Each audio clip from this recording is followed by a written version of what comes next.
Bonjour ou bonsoir, tout dépend de l'endroit où vous recevez votre émission Éducar.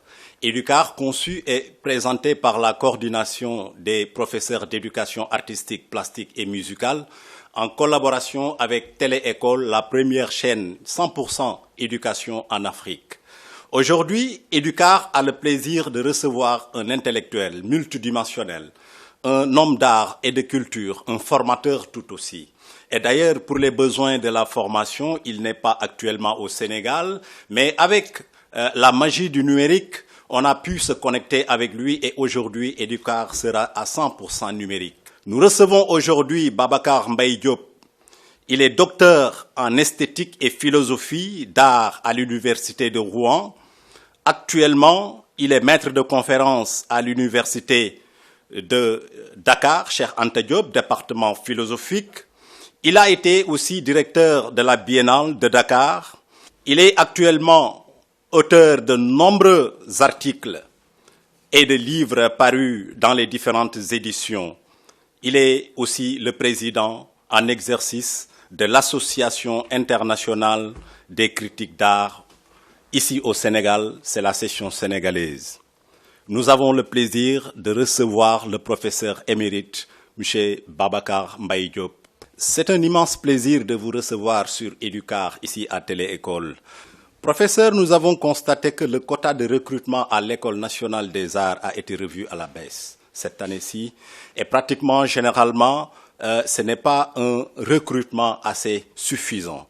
Nous avons aussi constaté que dans le système éducatif, au moyen et au lycée, les disciplines artistiques sont traitées en parents pauvres parce que facultatives. Alors, quel est le regard que vous jetez sur cette situation?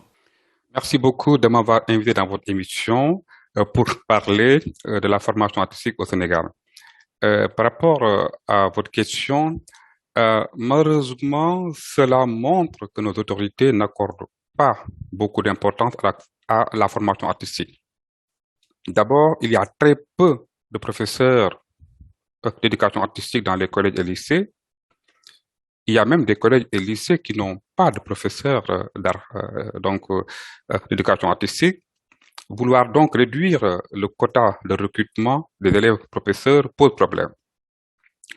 Maintenant, pour le bac artistique, je crois que tous les acteurs culturels le réclament. Moi, il y a quelques années, j'avais lancé une pétition. J'avais lancé une pétition pour avoir 1000 signatures pour la création d'un bac artistique au Sénégal. Et j'ai pas pu avoir les 1000 signatures. Je voulais déposer auprès du ministère de l'Éducation nationale et du ministère de la Culture. Malheureusement, j'ai pas pu avoir les 1000 signatures. Cela montre tout simplement l'image que la majorité des Sénégalais ont de l'art. Ils réduisent pratiquement, en tout cas, souvent au folklore, et ça c'est très malheureux. C'est même paradoxal, à mon sens, qu'un pays comme le Sénégal, un pays d'art et de culture avec tous les événements qu'il a pu organiser depuis 1966, le premier festival mondial des arts nègres, il est paradoxal que ce pays-là n'ait pas encore un bac artistique et une faculté des arts. Les autorités, à mon sens, si elles veulent créer des emplois, on parle tout le temps de l'emploi des jeunes. À mon sens, voilà un domaine qui est porteur de création d'emplois avec les arts numériques, l'infographie, le graphisme, le design, le cinéma, l'audiovisuel. Voilà autant de domaines, en tout cas, qui peuvent créer beaucoup d'emplois pour les jeunes. Donc, je pense que le bac artistique est une porte ouverte, à mon sens, pour ces créations d'emplois. Merci. Je pense, professeur, que nous avons fait le même constat et nous avons tiré les mêmes résolutions parce que nous, en tant que professeurs, nous constatons qu'il n'y a pas cet engouement autour de ces disciplines artistiques et par conséquent, comme vous l'avez préconisé, il faut un bac artistique, étant donné que les professeurs d'arabe ont pu avoir un bac arabe. Actuellement, la seule discipline facultative du système qui est l'art plastique et musical doit pouvoir avoir un bac. Ça, c'est un plaidoyer très pertinent. Merci beaucoup. Et pour toujours continuer dans la discussion, on voudrait vraiment avoir vos appréciations. Quel est le regard critique que le critique d'art pose sur la situation de ces disciplines d'art dans l'aspect didactique et l'aspect pédagogique? Merci beaucoup pour cette question qui est très intéressante. Mais je pense que les disciplines artistiques sont reléguées malheureusement au second plan dans notre système éducatif. Ça, il faut le dire, et c'est la triste réalité. De l'école primaire au lycée, il y a très peu d'enseignement dans les arts. Et le plus souvent, c'est facultatif. Et cela peut changer si l'État, d'abord, donne plus d'importance aux disciplines artistiques. Un pays comme le Sénégal, encore une fois, je le répète, ne peut pas négliger la formation dans les arts et de la culture. La question, c'est pourquoi ces disciplines, les disciplines artistiques, sont souvent facultatives dans les lycées et collèges. Je ne sais pas s'il y en a d'autres qui sont facultatives, mais les disciplines artistiques sont pratiquement toutes facultatives dans les lycées, que ce soit l'éducation d'art plastique ou l'éducation musicale. Ce sont des disciplines qui sont facultatives. Et déjà, c'est là où se pose le problème. C'est là où, en tout cas, se trouve le problème. Parce qu'elle est facultative, on ne lui donne pas beaucoup d'importance. Et pour moi, l'enseignement des arts en tout cas, doit au moins être obligatoire. Doit être obligatoire au moins en primaire et au collège. Maintenant, au lycée, l'élève peut choisir s'il va continuer ou pas.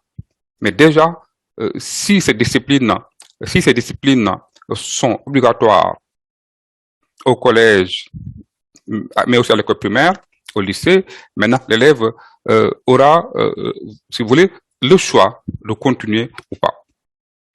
Et donc, c'est important pour moi, pour revenir d'ailleurs à la première question sur une faculté des arts. Une faculté des arts suppose d'abord un bac artistique, et qui dit bac artistique dit d'abord un collège des arts ou un lycée des arts. Voilà. Ou en tout cas, une option. En tout cas, que les arts soient une option comme toutes les autres disciplines pour faire le bac. Aujourd'hui, les arabisants, ils ont gagné un combat. Et je les félicite encore une fois. Aujourd'hui, il y a un bac arabe. Et moi, je fais partie de ceux qui pensent que de la même manière que le bac arabe, aujourd'hui, les arts plastiques aussi, l'art en général, on doit avoir donc un bac artistique. Merci, professeur. À vous entendre parler, on sent que c'est le formateur qui parle parce qu'à toutes les échelles, vous avez fait montre d'une bonne maîtrise de la didactique des arts. Maintenant, il reste à donner des recommandations surtout dans le sens de donner plus de visibilité à l'art et à la création dans nos établissements scolaires, professeur. Merci. Pour cette question, je dirais tout simplement que d'abord, il faut considérer ces disciplines comme toutes les autres disciplines à part égale. Je crois que c'est important. Pour avoir une meilleure visibilité de ces disciplines-là, tout commence d'abord par les autorités. Elles doivent les considérer comme les autres disciplines à part égale, tout simplement. Et ça, c'est une première, je crois, condition pour donner plus de visibilité aux arts. Mais surtout aussi, ensuite, il faut former des professeurs d'art et les recruter dans les lycées et collèges. Ça, c'est important.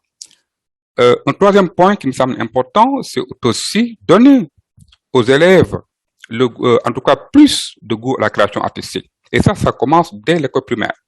Dès l'école primaire, il faut donner plus de goût à la création artistique aux élèves. Et donc, ils pourront continuer, en tout cas pas tous, certains qui le voudront, au moins auront la possibilité de continuer donc au collège et même au lycée et pourquoi pas donc après donc à l'université.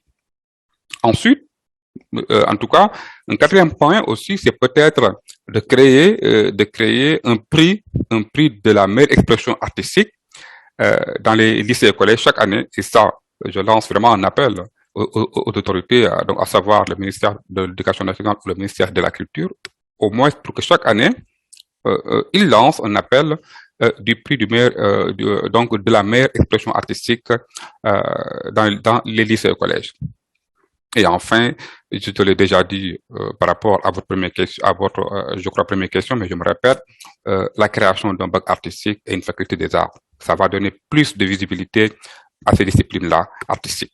Chers téléspectateurs, pour ceux qui viennent de nous prendre en cours, nous sommes avec le professeur Babacar Mbaye Diop, qui est aussi le directeur de l'ISAC. ISAC, c'est l'Institut supérieur des arts et de la culture, basé ici dans la faculté de l'université de Dakar, cher Anta Diop. Alors, Monsieur Diop, vous avez certainement de nouvelles filières et une nouvelle offre de formation à présenter aux étudiants et aux professeurs d'art que nous sommes en cette session 2021-2022. D'abord, il faut rappeler que l'ISAC est un jeune institut qui est un institut universitaire, un institut qui est logé à l'université Cheikh Anta Diop de Dakar, qui a été créé en 2008, et un institut donc de formation dans les arts et les cultures. L'institut offre une formation en licence, les métiers des arts et des cultures, dans la spécialisation des arts graphiques et numériques et dans les métiers de l'audiovisuel et du cinéma. Ça, c'est la première formation en licence. Depuis l'année dernière, l'ISAC a une licence 1 et donc nous allons continuer jusqu'à la licence 3 parce que jusque-là, l'Institut ne formait que donc un master. Donc ça, c'est la première formation qu'on offre donc aux étudiants, une formation dans la spécialisation des arts graphiques et numériques et les métiers de l'audiovisuel et du cinéma. En master, disons que nous avons deux masters. Nous avons un master administration culturelle. Là, nous formons des acteurs et des cadres culturels. Et un master cinéma qu'on va commencer et qui est en cours de diplomation avec l'UVS, l'Université virtuelle du Sénégal. Voilà les trois formations que nous proposons donc aux étudiants de l'ISAC. Je peux peut-être le répéter. Un master, une licence dans les arts graphiques et numériques et les métiers de l'audiovisuel et du cinéma. Un master en administration culturelle, où nous formons des acteurs et des cadres culturels. Et un master en cinéma, en co-diplomation avec l'Université virtuelle du Sénégal. Voilà les trois formations que nous proposons donc à nos étudiants. Merci, professeur, pour toutes ces informations, à coup sûr utiles à l'endroit de nos collègues professeurs d'art. Mais on voudrait aussi savoir, après l'ISAC, il y a bien sûr des inquiétudes quant à l'insertion et les débauches. Par rapport à cette question, il faudra dire que les opportunités sont nombreuses. J'invite vos collègues à venir se former à l'UCAD. L'ISAC leur ouvre vraiment ses portes. D'abord, je le dis tout à l'heure et je me répète, mais pour approfondir un peu sur les opportunités et surtout sur les débouchés, en tout cas, que nos formations pourront offrir donc aux étudiants. J'ai dit tout à l'heure que nous formons un master en administration culturelle. Ce master-là forme des cadres et des administrateurs culturels.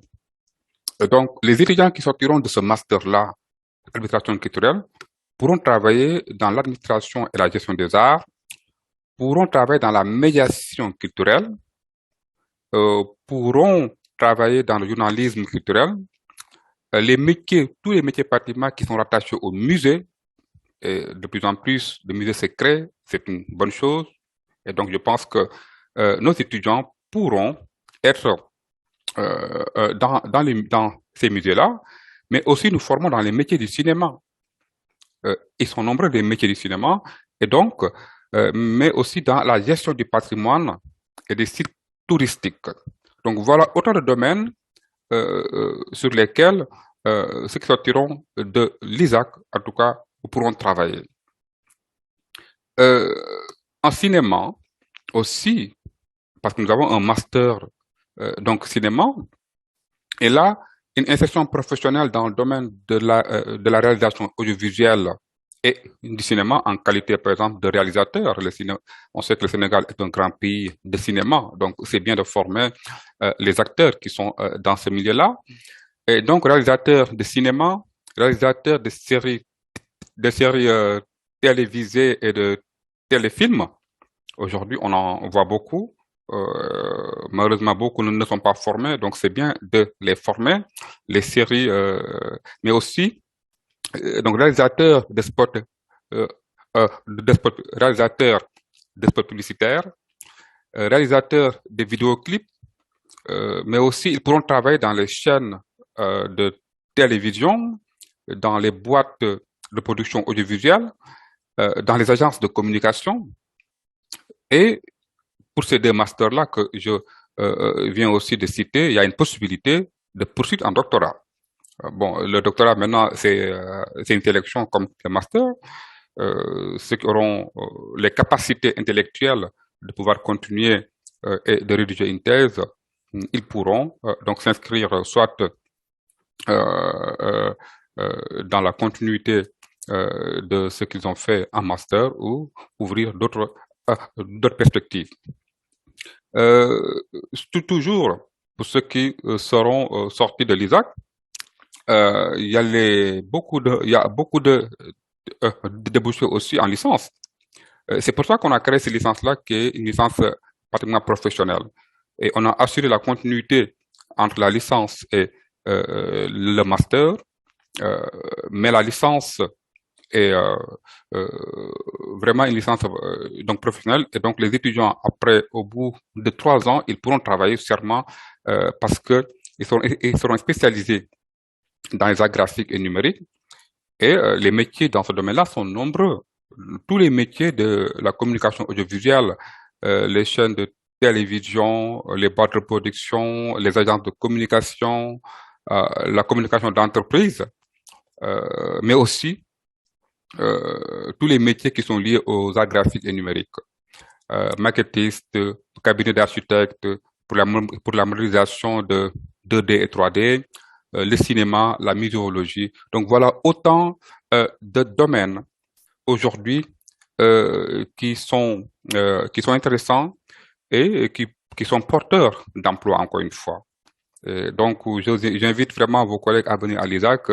Je suppose que eux, c'est pour faire le master, et dans le master, les portes sont ouvertes pour aller soit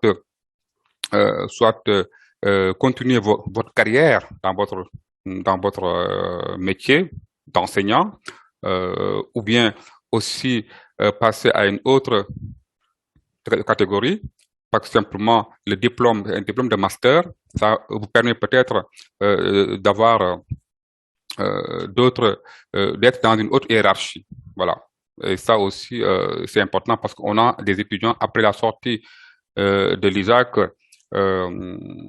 sont dans d'autres hiérarchies et ça leur permet aussi d'avoir une évolution de carrière. Et je crois que là aussi c'est important. Donc l'ISAC vous permet tout ça, une évolution de carrière dans votre métier, dans votre domaine, mais surtout aussi si vous avez envie de continuer, ou bien si vous voulez ouvrir pour d'autres qui ne sont pas enseignants, par exemple comme dans votre association, d'autres pourront peut-être ouvrir leur bar personnel ou aller travailler dans les agences de com ou dans les télévisions. Voilà, c'est vraiment des opportunités à saisir, professeur. Le cinéma, l'industrie culturelle, le théâtre et les spots publicitaires, alors, sont actuellement des credo sûr. Et maintenant, nous ne pouvons pas, professeur, terminer cette émission sans pour autant parler avec vous de la critique d'art, parce que vous êtes aussi critique d'art. Parlons-en, professeur. La critique d'art. Merci. Peut-être commencer par rappeler que l'association sénégalaise des critiques d'art a été créée en 1992 par nos anciens, le professeur Abdou Sylla et Alioune Badiane, que vous avez déjà invité dans cette émission-là. C'est eux qui ont créé donc AICA, Association internationale des critiques d'art, pour la section sénégalaise. En 92, lors de la première édition de la Biennale de Dakar consacrée à l'art contemporain. Cette association donc existe depuis lors et a bientôt 30 ans. Donc donc 30 ans dans une vie, c'est important. J'ai pris la présidence il y a quelques années, mais j'ai fini mon mandat et donc depuis 3 ans, on n'arrive pas à nous réunir pour organiser une AG, donc on a trouvé un autre bureau, mais surtout, je voudrais passer la main à d'autres en tout cas, qui pourront continuer l'aventure. Seulement, on n'est pas nombreux dans cette association-là. Il n'y a pas beaucoup de critiques d'art.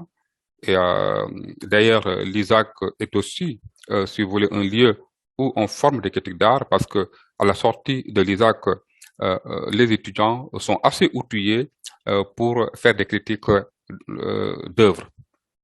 Donc, on est juste une dizaine, mais d'autres, comme les journalistes culturels aussi, font régulièrement des critiques d'art dans leurs journaux. Et je trouve que ça c'est bien, qu'il y ait d'autres personnes, en tout cas, qui ne sont pas dans notre association, qui font des critiques dans les journaux. Dans notre association, les collègues, en tout cas, publient séparément dans les journaux, dans les revues, dans les magazines, etc. Donc l'association, elle est là, la critique d'art, elle est là. Donc récemment, j'ai vu que le professeur, mon collègue Marie Cassé, avait organisé un séminaire sur la critique d'art à l'île d'Angor avec mon ami artiste Abdoulaye, et ça a été aussi une réussite, je pense. Et donc voilà, il y a beaucoup donc d'initiatives comme ça qui font que la critique d'art est encore très présente donc au Sénégal, et c'est une bonne chose à mon sens, parce que les artistes aussi, pour créer, pour avancer dans leur création, ont besoin de cette critique d'art-là. Les artistes, donc, pour créer, ont besoin de cette critique d'art, ont besoin que leurs œuvres soient appréciées, ou bien, en tout cas, ont besoin de présenter leurs œuvres. Et le critique d'art, il est là pour ça. Il est là pour montrer ce que fait l'artiste. Il est là aussi pour que le public découvre l'artiste. Le critique d'art, il est l'intermédiaire entre le public et l'artiste. Et donc, c'est important qu'il y ait des critiques d'art, parce que c'est eux qui feront, qui en tout cas, qui vont faire découvrir les artistes.